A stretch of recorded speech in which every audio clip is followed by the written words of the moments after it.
Pivotal stout served for 9 months in the 1st Battalion after 327 Infantry, 101st Airborne Division.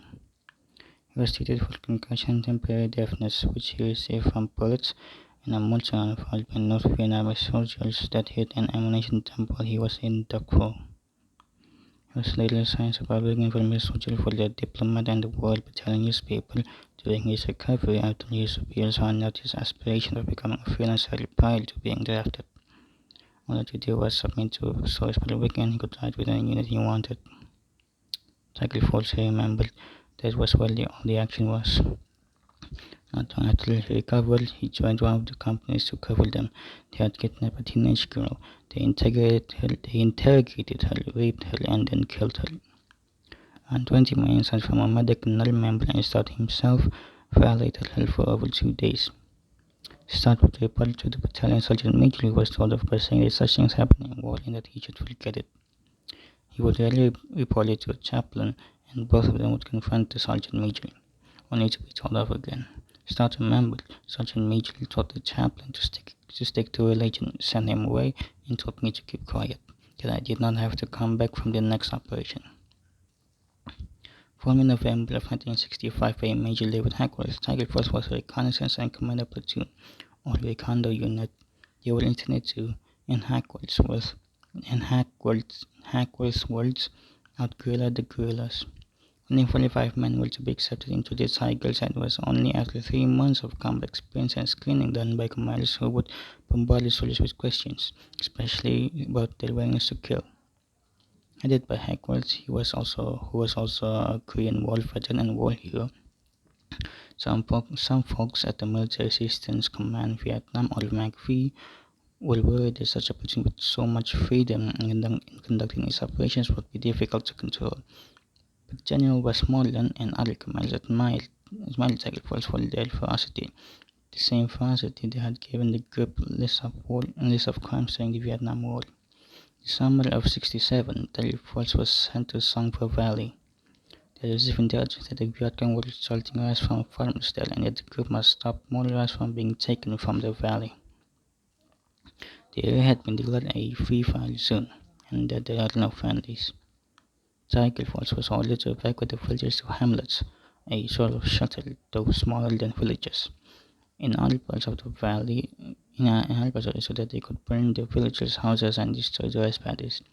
They watched from as leaflets were dropped from the sky by helicopters, a technique previously used by the South Vietnamese government to move people in rural areas to hamlets in government land. Their simple instruction to move to a relocation camp in Nha Han by June 21st.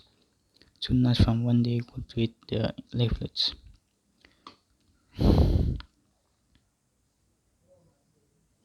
During this time, Tiger Force was being peppered with sniper fire from the opposite side of the valley by the Viet Cong, with no injuries or fatalities. After the villagers were gone, the platoon split up to patrol the area before enacting their order to destroy the paddies. However, a Vietnamese man wielding an AK-47 jumped out of a hut, used to destroy some crops, and opened fire on them before running back inside. The patrol car fell flat on the ground and returned fire, shredding the hut. Upon closer inspection, they not only found the man dead inside the hut, but also a woman and a baby with their bodies apart from the hail of bullets that came their way. The soldiers must have yet to fire their M16 since training were horrified. One of them had thought that they have to kill civilians. None shot him down on it, but no one was expecting it to have come to this. The evacuation was unsuccessful. The villagers were relocated, yes, but they have started to come back to their homes. Tiger Force was ordered to remain in Songvad to escort people there back to Nha Han, much to the dismay of the ranks. The conditions of the environment, the bullets that fly past them, and the stubborn villagers riled up fury in the soldiers who wanted to have a hot shower, cold beer, and a visit to the brothel in Darfur. During a patrol, Privates Ken Green and Sammy Ba, longtime childhood friends, found a Vietnamese man hiding under a table in a hut. This man wore a white and black checkered scarf, something the two soldiers had seen worn by the North Vietnamese army, and they believed he was the enemy. They dragged him out of the hut, Ibarra unsheathed his knife, lifting the man's head to expose his neck and slit his throat. The man kicked his legs on the ground, his hands clenching his neck as he gargled on his own blood. They are not supposed to degrade, torture, or kill prisoners. The commanding officers later turned out to bury the body to avoid everyone involved being court-martialed. Tigers were relocated to Guangdong to conduct Operation Willow. The goal was to kill all VC and NVA and destroy their base camps.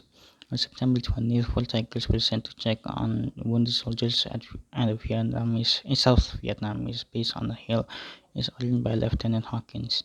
However, he knew VC had planted mines there. The soldiers would be injured and one would pass away. On another scouting duty, Private Green was shot by a sniper. He vowed to get upon his heart to kill every cook. And when they took on their next mission west of July, Ibarra took the lead and fire saved the peasants and their huts.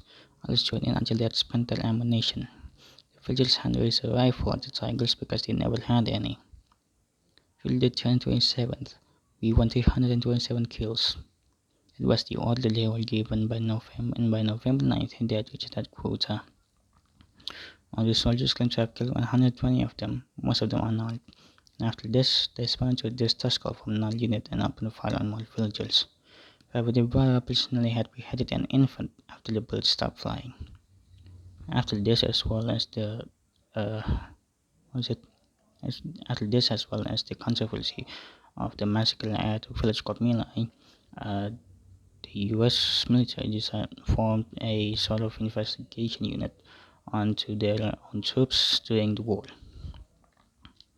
They found, well, this list of horrible things the child was dead, and they tried to cover it up. And well, unfortunately, unfortunately, they did not account for some of the soldiers who, fortunately, still have very good conscience to uh, sorry, to leak it to the public. And yeah, that's it.